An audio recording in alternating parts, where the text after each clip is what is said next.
E chegamos na 32º domingo do tempo comum. Estamos justamente aproximando-nos, como dizia antes, do tempo da esperança, que é o tempo de advento. Mas estamos a caminho. E neste caminho encontramos muitos personagens na Bíblia que justamente vieram nos revelar quem é Jesus. Aquela pergunta que eu fiz desde o começo, em que nós começamos a ler o Evangelho de Marcos.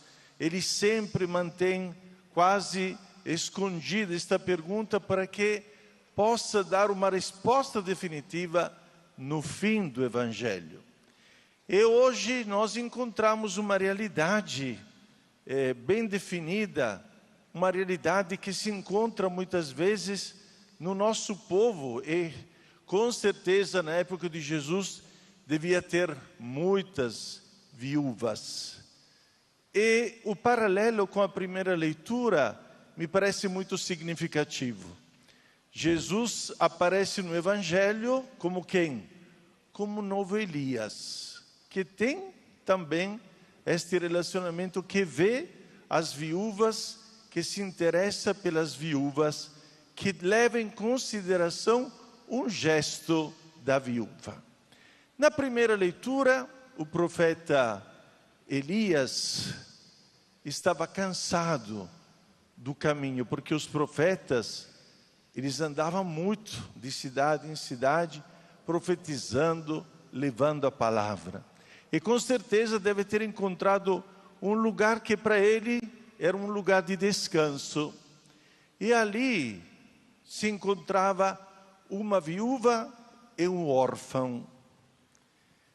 Deuteronômio, capítulo 14, se diz que Deus tem uma predileção para as viúvas e para os órfãos. Interessante. Também pelos estrangeiros, mas sobretudo pelas viúvas e pelos órfãos. Abrindo um pouquinho o nosso leque, pensemos nas guerras que estão acontecendo lá na Europa, lá na Palestina, em Israel. Quantas viúvas hoje tem no mundo? Quantos órfãos? Pensemos milhares de crianças que foram deportadas da Ucrânia para a Rússia. E hoje, eu posso dizer abertamente, porque nós conversamos lá em Roma com os cardeais, e nos disseram que todo o trabalho da Santa Sé hoje é um trabalho humanitário.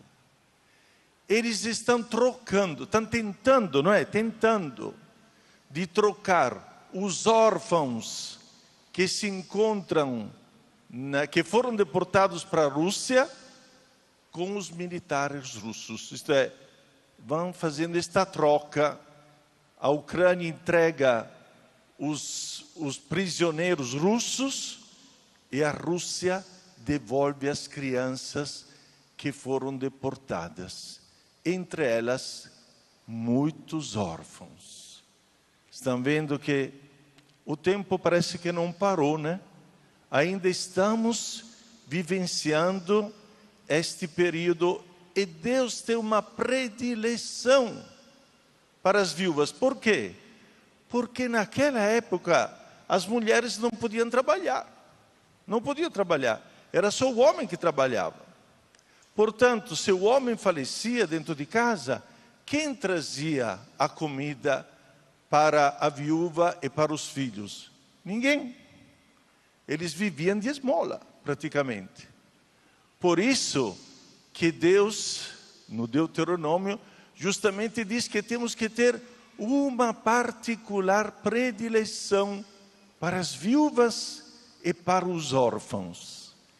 E na primeira leitura nós vimos que a predileção foi o contrário, porque quem deu sustento para Elias foi uma viúva e um órfão. Se eu te der o pouco de farinha que tenho aqui, se eu te der o pouco de óleo que eu tenho aqui na jarra, nós vamos morrer. E a segurança de Elias: vocês não estão entregando este pão e este óleo para alguém qualquer.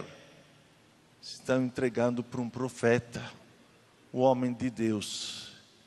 E jamais faltará farinha na sua casa, jamais faltará o óleo na sua jarra. Que palavras bonitas, que palavras profundas, palavras que suscitam em nós uma plena confiança.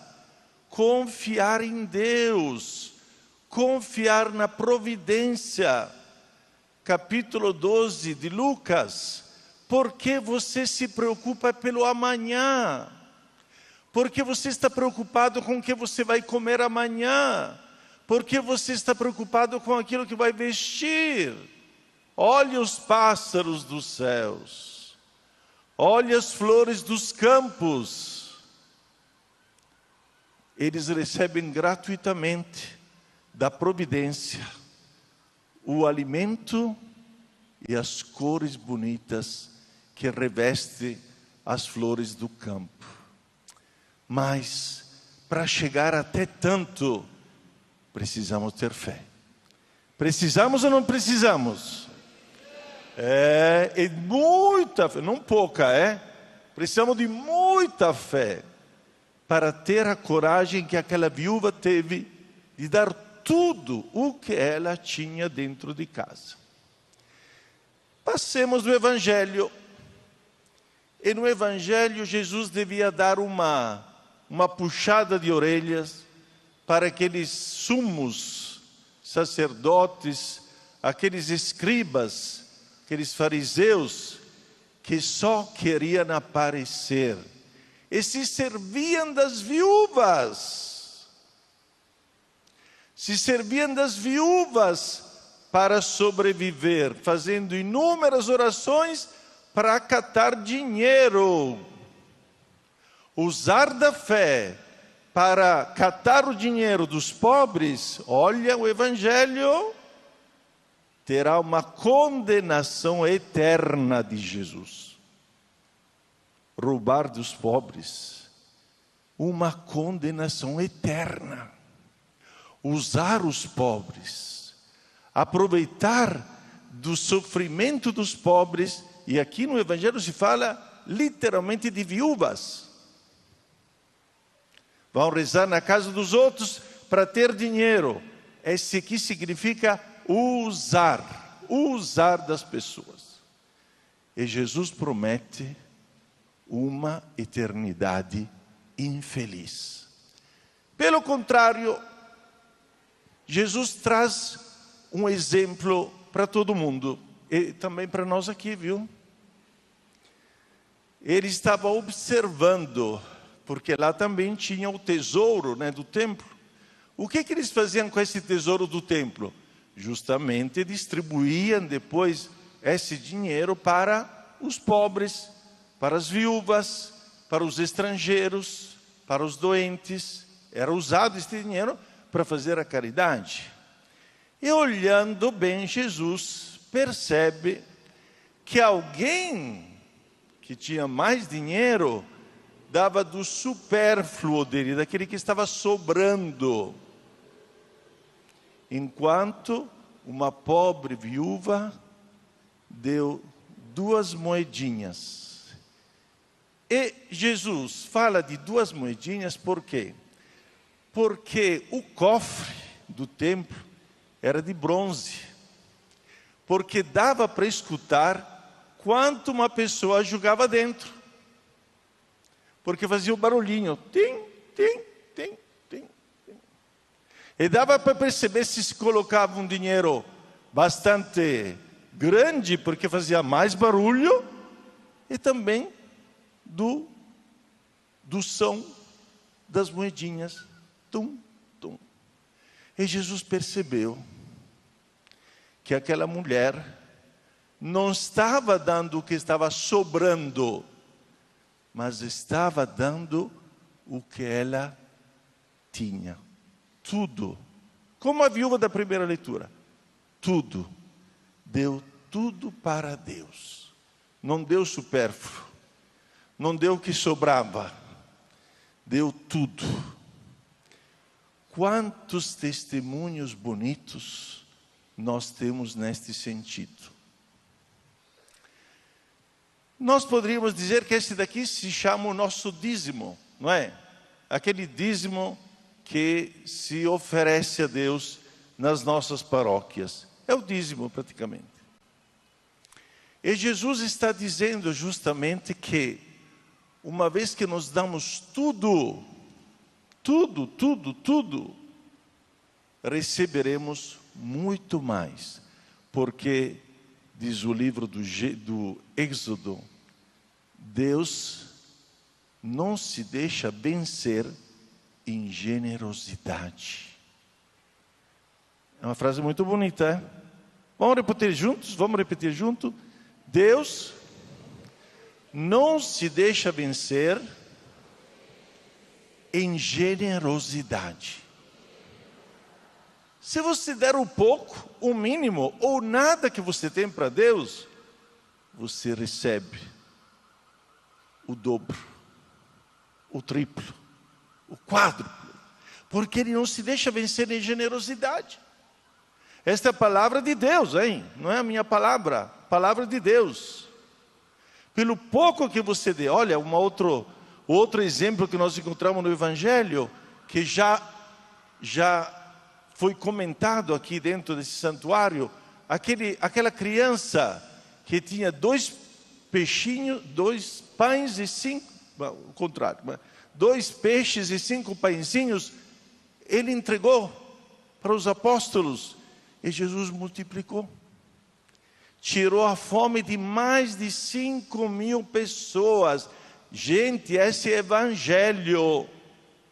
Aquela criança não deu nada, tudo aquilo que tinha.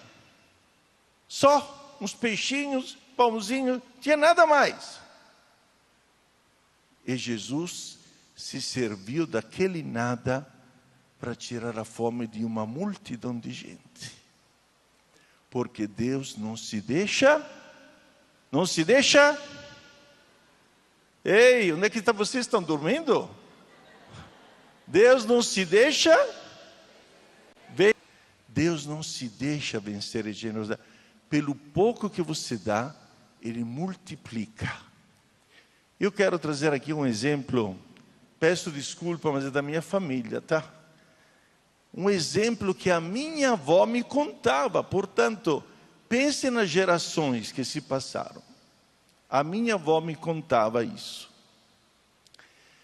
Os meus bisa, eles trabalhavam na roça. Lá em Milão, antigamente era tudo roça, não é? Começaram a surgir as primeiras fábricas. E aí os meus bisavós se mudaram e foram morar na cidade, perto de uma fábrica. Aí meu bisa e a minha bisa justamente trabalhavam nesta fábrica. Eles ficaram tão felizes de ter ganhado este emprego, porque na roça você depende do tempo. Chove muito, não chove nada. A colheita depende do tempo. Agora, a fábrica pelo menos tinha um dinheirinho garantido. E o meu bisavô falou com a minha bisa: o primeiro centavo que eu ganhar da fábrica, eu vou levá-la para o pároco. A minha bisa: nós temos 2 crianças, como é que vamos fazer? Você dá tudo para o padre? Agora, nós vamos ficar sem nada? As mulheres um caso sério, viu, padre? Estou brincando. Meu bisavô, eu vou levar para o padre. Levou para o padre, primeiro centavo, com esta alegria no coração, digo: olha, nós recebemos uma graça, estamos trabalhando todos 2, e dá para tirar a fome das 2 crianças todas, e ainda pagar o aluguel da casa, etc, etc. E esse dinheiro é para o Senhor, para Deus. Na Itália, sofreram 2 guerras mundiais. Na primeira, 1915, 18, e a segunda, 35, 45, mais um 38, 45. Passou a Primeira Guerra Mundial, lá em casa ninguém passou fome. Veio a Segunda Guerra Mundial, muita gente morreu, porque a guerra acabou com tudo. Lá em Milão, derrubaram um prédio, como está acontecendo agora lá na Ucrânia e tudo mais. Passou a Segunda Guerra Mundial e ninguém lá em casa passou fome. Porque Deus não se deixa vencer em generosidade. Amém.